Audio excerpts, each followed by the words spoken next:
पढ़ाई सुन के बोरिंग सा तो फील होता है, मानना पड़ेगा कि नहीं, पूरी बोरिंग तरीके से पढ़ाया जाता है। आज एक बहुत इंटरेस्टिंग कॉन्सेप्ट सीखने वाले, वो भी इंटरेस्टिंग तरीके साथ। फॉर्मूला नहीं रटेंगे बॉस, ये फॉर्मूला है, ये क्वेश्चन है, फॉर्मूला लगाओ आंसर निकालो। नहीं नहीं नहीं, ऐसे नहीं पढ़ना है, फन तरीके से पढ़ना है, फन करते हुए पढ़ना है। आज हम सीखने वाले मेंसुरेशन, आपका जो चैप्टर नंबर 8 है, उसका एक बहुत बेहतरीन कॉन्सेप्ट पेरीमीटर और एरिया। चलिए चलते हैं।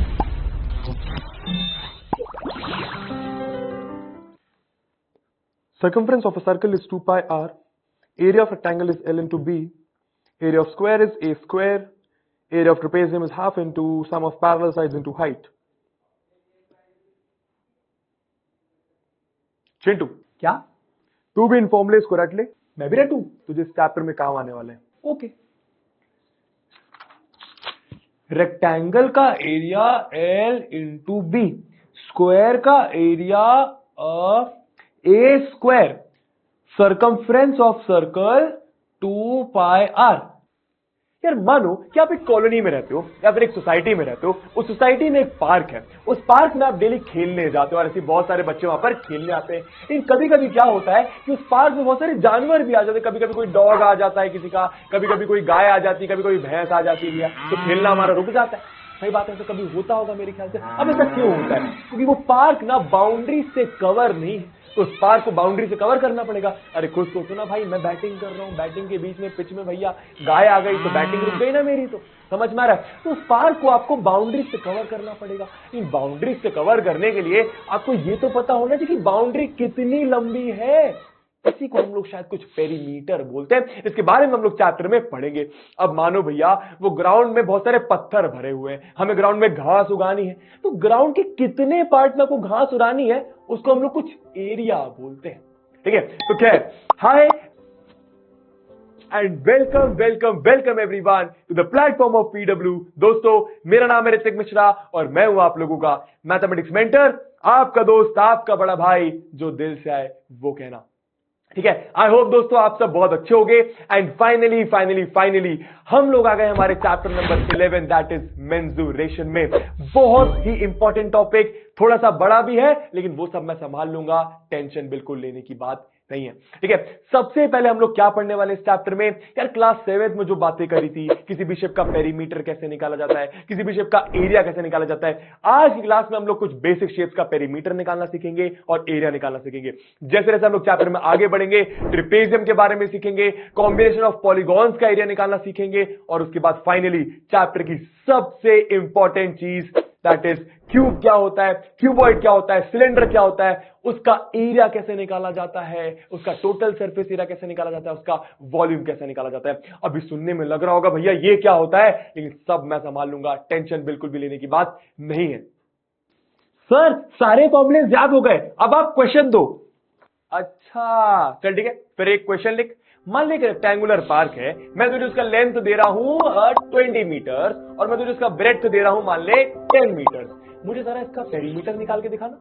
ओके, रेक्टेंगल का लेंथ दिया है 20, ब्रेड्थ दिया है 10, तो perimeter is equals to 2 into L plus B, तो 2 इंटू 20 प्लस 10, तो 2 into 30 is equals to 60 meters. Sir perimeter आएगा 60 मीटर्स।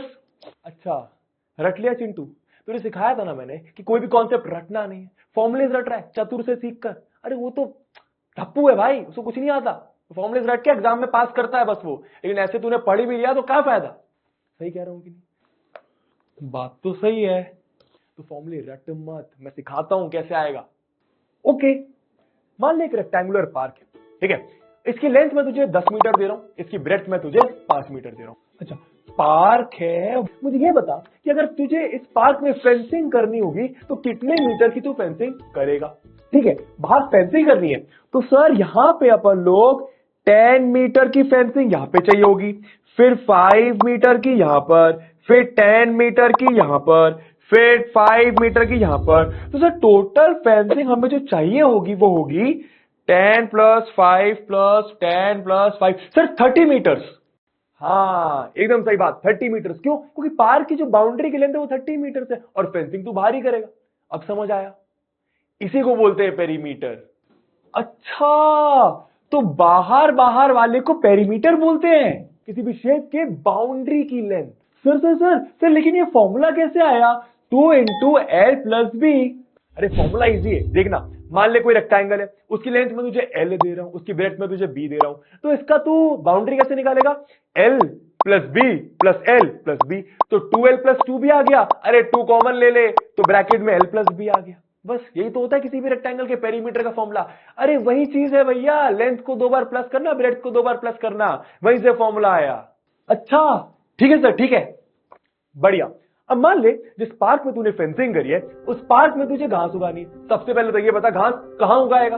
सर ये कैसा सवाल है सर फेंसिंग तो सर बाहर करेंगे और सर घास तो सर अंदर उगाएंगे। बहुत बढ़िया, अंदर उगाएगा, और इसी अंदर वाली जगह हम लोग क्या बोलते हैं? पार्क का एरिया। और इस एरिया निकालने का फॉर्मूला होता है, हाँ sir L into B. Sir लेकिन ये फॉर्मूला आया कैसे? गुड क्वेश्चन चिंटू, अब तू सीख रहा है, रट्टा नहीं लगा रहा। ठीक है चल समझ। मान ले अगर वो रेक्टेंगल है, रेक्टेंगुलर पार्क है, रेक्टेंगल है, मान ले अगर वो रेक्टेंगल, मान ले वो पूरा रेक्टेंगल अगर मैं सिर्फ और सिर्फ 10 ट्रायंगल की मदद से कवर कर देता हूं, तो क्या मैं ऐसा कह सकता हूं कि वो रेक्टेंगल का एरिया 10 ट्रायंगल के एरिया के बराबर होगा? जरा सोच के देख, एकदम सही। मान ले वो रेक्टेंगल तू 10 लाइन सेगमेंट की मदद से कवर कर देता है, तो क्या मैं ऐसा कह सकता हूं कि उस रेक्टेंगल का एरिया 10 लाइन सेगमेंट के बराबर होगा? वैसे ही अब समझने की कोशिश करना। ठीक है, वो रेक्टेंगल है, उस रेक्टेंगल को तूने छोटी छोटी स्ट्रिप्स में ब्रेक करा, समझ में आया? अब अगर 10 स्ट्रिप्स की लेंथ के बराबर उस रेक्टेंगल का एरिया आ गया, तो तू क्या कहेगा? रेक्टेंगल का area will be equal to 10 into length of strips. सही बात है, बिल्कुल सही। अब मान ले 15 स्ट्रिप्स मिलकर तेरे रेक्टेंगल का एरिया बना रहे, तो मैं ऐसे कह सकता हूं कि 15 स्ट्रिप्स की लेंथ के बराबर रेक्टेंगल का एरिया होगा। सिंपल भाषा में अगर तू 10 स्ट्रिप्स एक के ऊपर एक रख रहा है तो 10 इंटू लेंथ ऑफ स्ट्रिप तेरे रेक्टेंगल का एरिया होगा। अगर तू 20 स्ट्रिप्स एक के ऊपर एक रख रहा है तो 20 इंटू लेंथ ऑफ स्ट्रिप तेरे रेक्टेंगल का एरिया होगा। अगर तू 100 स्ट्रिप्स एक के ऊपर एक रख रहा है तो 100 इंटू लेंथ ऑफ स्ट्रिप तेरे रेक्टेंगल का एरिया होगा। लेकिन अगर तुझे पता ही नहीं है कि कितनी स्ट्रिप्स एक के ऊपर एक रखी जा रही है, तो तू मान ले 20 स्ट्रिप्स तू एक के ऊपर एक रख रहा है, तो b into length of strip तेरे रेक्टेंगल का एरिया होगा। तो यहीं से आपके रेक्टेंगल का एरिया का formula that is b into L, या फिर आप इसको l इंटू बी भी कह सकते हो। तो कैसा लगा फिर? मजा आया पढ़ने में? समझ में आया? फील आया? हाँ तो बस ऐसी हम लोग पढ़ने वाले हैं आप लोग की बूस्टर क्लासेस में, जो कि अब आपको मिल रही है 1 हफ्ते के लिए सिर्फ और सिर्फ ₹29 में।